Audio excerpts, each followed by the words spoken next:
యువగణం పాదయాత్ర సందర్భంగా గౌడ కులస్తుల యువతకు నారా లోకేష్ గారు ఇచ్చిన వాగ్దానం ప్రకారం 335 మద్యం షాపులు కేటాయించడంతో పాటు లైసెన్స్ ఫీజులో 50% రాయితీ ఇస్తూ జీవో నెంబర్ 13 విడుదల చేశారు. ఈ సందర్భంగా గౌడ కార్పొరేషన్ చైర్మన్ గురుమూర్తి గారు మాట్లాడుతూ ఏమన్నారో ఒకసారి చూద్దాం.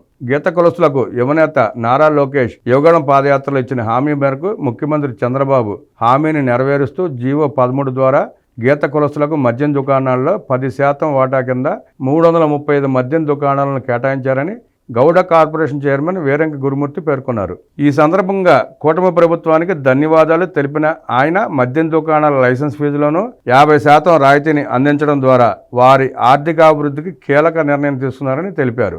గీత కార్మికుల సంక్షేమం కోసం టీడీపీ ప్రభుత్వం గీసేవానికే చెట్టు పథకాన్ని తీసుకువస్తే వైసీపీ ప్రభుత్వం దోచుకునే వారిదే పాలసీని అనుసరించిందని విమర్శించారు. ఉమ్మడి ఆంధ్రప్రదేశ్లో వైఎస్ రాజశేఖర రెడ్డి పట్టణాలకు 55 కిలోమీటర్ల పరిధిలో ఉండాలని జీవో తీసుకొచ్చారు.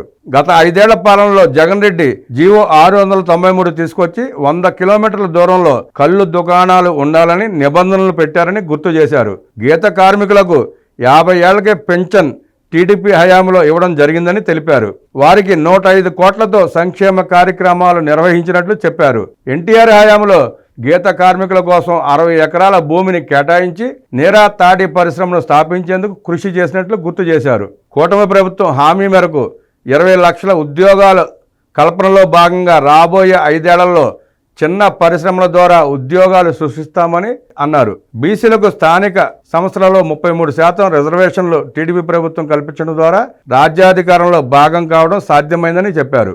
గత వైసీపీ పాలనలో 10% రిజర్వేషన్ తగ్గించడం వల్ల 18,000 మంది బీసీలకు రాజకీయ పదవులకు దూరం అయ్యారని ఆరోపించారు. విదేశీ విద్య ద్వారా బీసీ విద్యార్థులు విదేశాలకు వెళ్లి చదువుకునే అవకాశం టీడీపీ ప్రభుత్వం కల్పించిందన్నారు. బీసీల అభివృద్ధి కోసం కూటమి ప్రభుత్వం కట్టుబడి ఉందని తెలిపారు. 2024-25 బడ్జెట్లో బీసీల అభివృద్ధి కోసం 37,970 కోట్లు కేటాయించడం జరిగిందని, రాబోయే రోజుల్లో కుట్టు మిషన్లు, పాడి గేదెలు, గొర్రెల పెంపకం, జనరిక్ మెడిసిన్ షాపులు ద్వారా బీసీలకు 50% అవకాశాలు కల్పించి వారి అభివృద్ధి కోసం కృషి చేస్తామని తెలిపారు.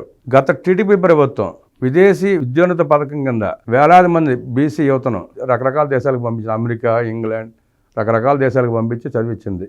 వారంతా అభివృద్ధి చెందారు, బ్రహ్మాండంగా ఉన్నారు. జగన్ రెడ్డి వచ్చాడు, ఆ పథకాన్ని నిర్వీర్యం చేసి నాశనం చేసి వదిలిపెట్టాడు. ప్రగల్భాలు పలిగాడు, ఆర్భాటం చేశాడు. ఒక్కళ్ళనో ఇద్దరినో, అది తన సొంత మనుషులను పంపించుకున్నాడు. అంబేద్కర్ విదేశీ విద్యోన్నత పథకం పేరు తీసి ఆయన పేరు పెట్టుకున్నాడు. ఈయన మహానుభావుడు అయినట్టు. దళితులు నా బిడ్డలు, దళితులు నా వాళ్ళు, నా సొంత మనుషులు అన్నాడు. అంబేద్కర్ గారి పేరు తీసాడు. ప్రజలు గ్రహించండి, జగన్ రెడ్డి దుర్మార్గాన్ని గ్రహించండి.